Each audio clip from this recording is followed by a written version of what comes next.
Good morning. Chapter 3 of The Abolition of Man by C.S. Lewis is actually called The Abolition of Man.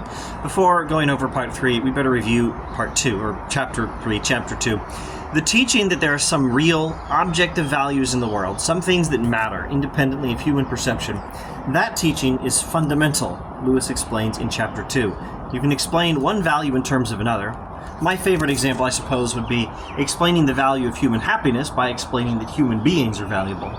Anyway, you can explain one value in terms of another, but there has to be some fundamental value, or else nothing has any value at all.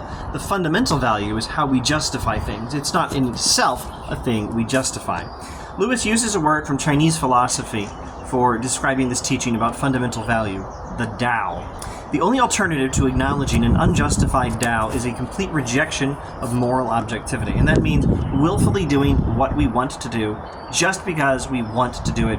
No attempt to justify it. More precisely, it's willfully doing what those of us who happen to be in power want to do, since not everyone is going to be able to do just everything when some people have the power. So now, in Chapter 3 of The Abolition of Man, Lewis explains why this is especially significant in a technological society. He speculates there will come a time when psychology will be complete, and that will enable a perfect science of propaganda, of human manipulation. Now, if you combine that with complete technological expertise, people who control this technology will have the ability to reshape the entire human race, mind and body, both as it exists at the time and as it will exist afterwards. They will be able to, and if they take this alternative route of rejecting the Tao, they will do so. They will change human nature. They will reshape the human race as they see fit.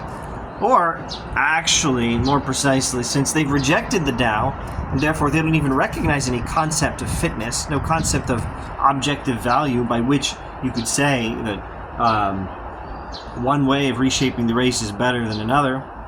Since they recognize no concept of fitness, they'll simply reshape humanity as they like. And they will, in effect, abolish humanity. They will abolish man. Now these people, the conditioners, Lewis calls them, they'll think that they're conquering nature once and for all. Lewis explains that they'll actually just be surrendering to nature. In the absence of the Tao, they will operate according to whatever desires will happen to be the strongest for them. And that will be desires determined for them by nature. If no moral principles are really true, then of course these consequences don't matter. But if in fact there are some really true moral principles, then the consequences of modern technology plus rejecting the Tao are utterly disastrous. That is the warning of C.S. Lewis in The Abolition of Man. Thanks for watching.